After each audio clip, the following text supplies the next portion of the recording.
Bonjour à toutes et bonjour à tous, nous revoici pour une nouvelle vidéo où cette fois on va parler de quelque chose que je ne parle pas non plus énormément, qui est le CSS. Alors c'est vrai que moi ce qui me plaît le plus c'est des langages on va dire algorithmiques, donc que ce soit du C#, du C++, du Java, du PHP, etc. Là je vous enseigne énormément du PHP, sauf que ce qui va d'abord frapper aux yeux de votre utilisateur, ce n'est pas toutes les fonctionnalités que vous proposez et tout, c'est vraiment le design, et le CSS est ainsi un des éléments les plus importants de votre site, que ce soit en termes d'ergonomie ou en termes simplement d'animation, de dynamisme. Il faut que ça plaise à l'utilisateur, tout simplement. Donc c'est quelque chose qu'il ne faut surtout pas sous-estimer. Et donc je me suis dit, pourquoi ne pas faire une vidéo dessus. Alors en réalité j'ai peu de temps pour faire cette vidéo, je suis un peu overbooké ce week-end, sauf que bon, j'essaie quand même de vous donner un peu de contenu. On est passé d'une séquence de une vidéo toutes les 3 semaines à pour le moment une vidéo par semaine. Ça demande énormément de travail, mais je le fais pour vous. Donc voilà pour 36-15 ma vie, mais globalement, qu'est-ce que l'on va aborder dans cette vidéo? En fait, ce que je vais vous proposer, c'est de faire un petit titre qui va apparaître sur une liste de slides, comme une liste de thumbnails, comme vous pouvez le voir ici. Là, en l'occurrence, c'est mes vidéos, vous pouvez prendre n'importe quelle image que vous voulez, ça peut être des images de portfolio, etc. Et en fait, ici, quand je passe ma souris, on peut voir qu'il y a un petit titre avec un effet de slide qui se ramène et qui s'en va.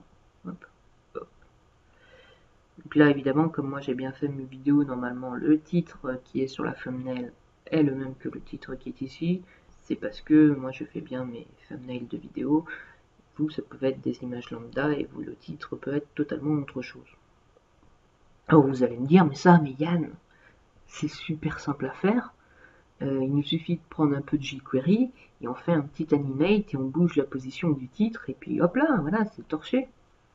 Alors effectivement, c'est super simple à faire, c'est un effet qui se fait en 2 minutes avec du jQuery.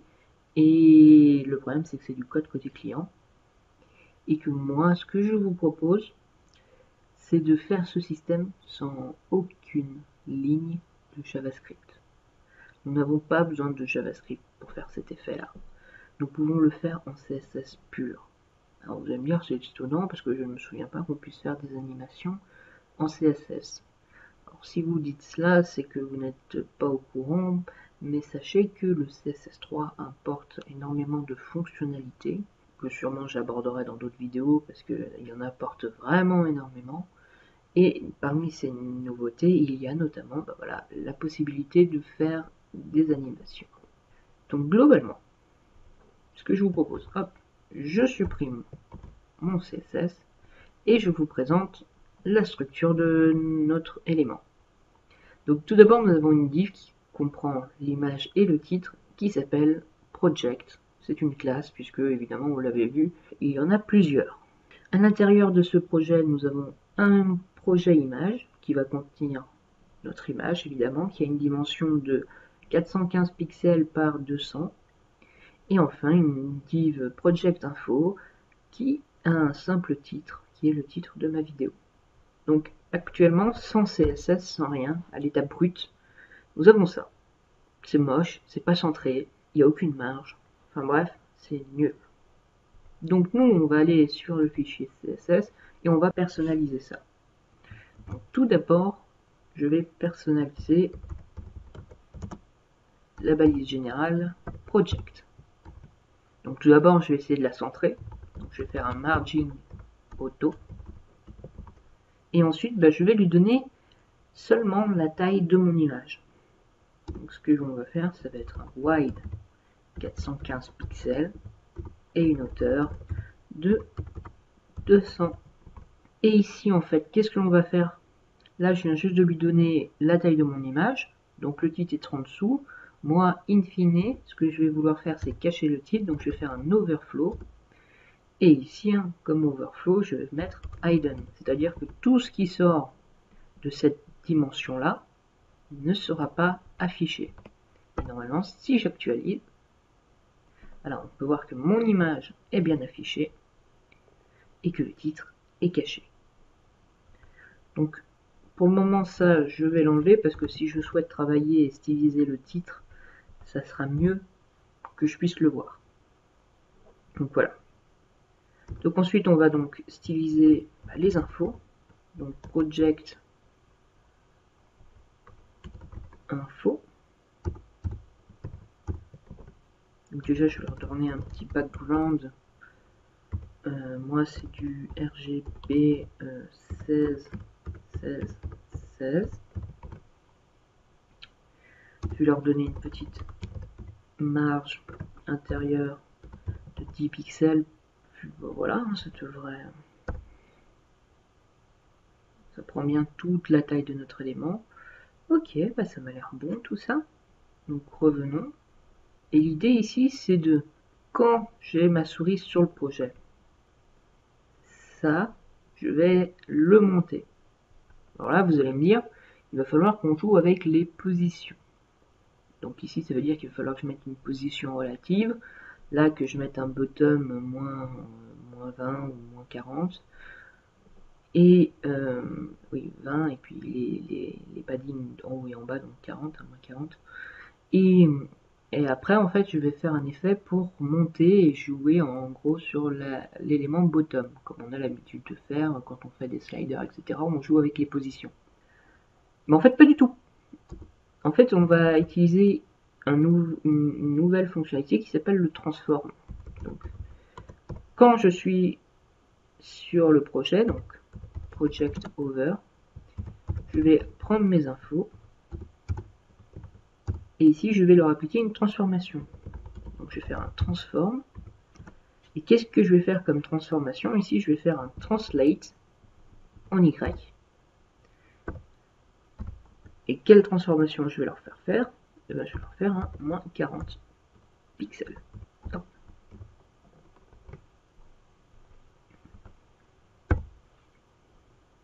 J'actualise. Et quand je mets ma souris, voilà, on peut voir qu'il monte bien de 40 pixels. Donc on peut voir que ça marche nickel lorsque j'ai un seul titre sur une ligne. Hop. Mais ça ne marche pas lorsque j'ai un titre qui fait 2 lignes. C'est embêtant en fait. Donc du coup, je vais donner une hauteur à mes infos de 2 lignes. Donc height 40. J'ai mis mes lines F à 20. Donc une ligne fait 20, donc 2 lignes 40.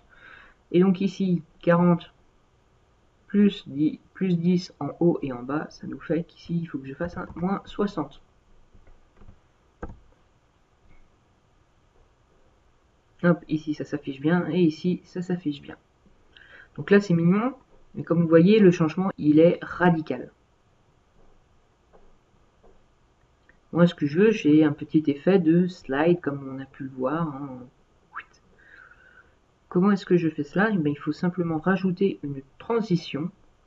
C'est-à-dire qu'en fait, on va lui dire, tu ne passes pas l'animation de 0 à 1 direct, c'est-à-dire tu ne transfères pas l'élément de sa position à moins 60 directement. Tu vas nous faire ça, transition. Tu vas faire ça sur notre élément, donc sur quelle règle on veut appliquer la transition. Donc la règle c'est transform. Et on va mettre combien de secondes pour que ça bouge? On va mettre 0,2 secondes.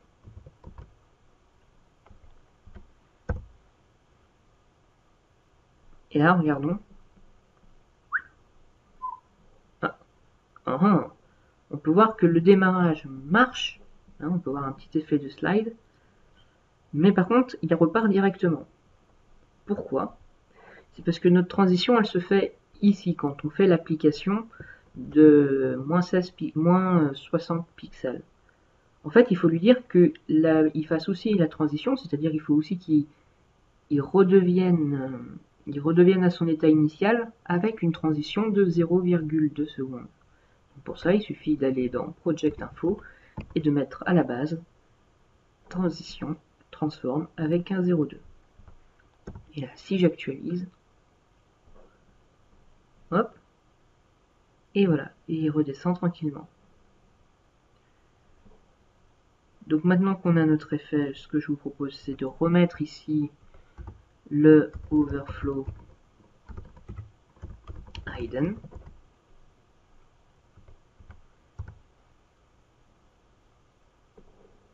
Et on peut voir que ça y est, j'ai mon effet qui marche. Bon, niveau sexiness, quand on a 2 lignes, ça marche bien, ça rend bien. Par contre, quand on en a une, du coup, ça fait un peu vide par ici, là, tout cet espace, même si ici, évidemment, ce n'est pas le titre.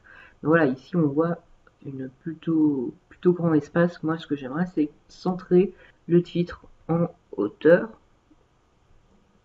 Donc, ce que je vais faire, j'ai mon élément ici, qui a une taille fixe.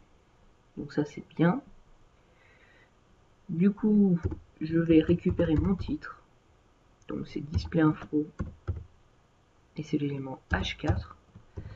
Et ce que je vais lui faire, c'est que je vais lui faire un vertical align et je vais lui dire middle. Malheureusement, vertical align middle ne marche que sur les balises inline. Or, un H4, c'est un bloc. Du coup, il va falloir que je change mon display. Donc je peux mettre inline, mais je peux surtout mettre inline bloc. Ça veut dire qu'en gros, ça va rester un bloc, sauf qu'il aura le comportement d'un inline. Autrement dit, le vertical align va pouvoir s'appliquer sur lui, mais lui restera un bloc. Regardons. Donc là, 2 lignes, ça marche toujours, et une ligne, cela ne marche pas. C'est parce que j'ai oublié aussi de mettre ici mon line env à 40 pixels, donc je dis qu'une ligne, ça prend 40 pixels. Parce qu'en fait, le vertical align se base là-dessus. Et donc, ici, ça marche bien. Et ici, on peut voir que mon titre est centré. Donc voilà, on a un petit effet bien sympa sur nos vignettes. Et comme vous avez pu le voir, ça nous a pas pris... c'est pas plus compliqué que du JavaScript. Hein. Et c'est fait sans JavaScript avec du CSS pur. Après, vous êtes libre de styliser comme vous voulez. Hein. Par exemple, ici, si vous voulez rajouter un petit effet de transparence, vous mettez du RGBA. Et puis ici, vous mettez 0.8 ou 0.9. Moi, tout à l'heure, c'était du 0.9 de mémoire. Et on peut voir voilà un petit effet transparent sur ma vidéo, le titre en lui ressort bien, et derrière, en fait, ça ne masque pas forcément ma vidéo. Donc là, après, voilà, c'est vous, vous stylisez comme vous voulez, mais en tout cas, vous avez pu voir comment on a pu utiliser les effets transform pour faire bouger des éléments. Donc on a pu, évidemment, j'ai utilisé un transform Y et un transform X, donc qui va vous permettre de faire des éléments bouger comme cela. En réalité, il y a même des translations Z, parce qu'on pourra faire de la 3D avec, nous verrons sûrement ça dans une autre vidéo. Et on a pu voir comment utiliser les transitions pour justement ne pas faire en sorte que le changement se fasse de brut en blanc, donc qui passe de 0 à 1, mais pour qu'il y ait différentes transitions, différentes étapes qui apparaissent tout un nombre de temps, nombre de temps que j'ai fixé à 0,2. Et c'est ce qui nous donne ici l'impression de slide. Donc voilà, j'espère que cette vidéo vous a plu, j'espère que vous avez appris des choses, et sur ce, à la prochaine fois pour une prochaine vidéo.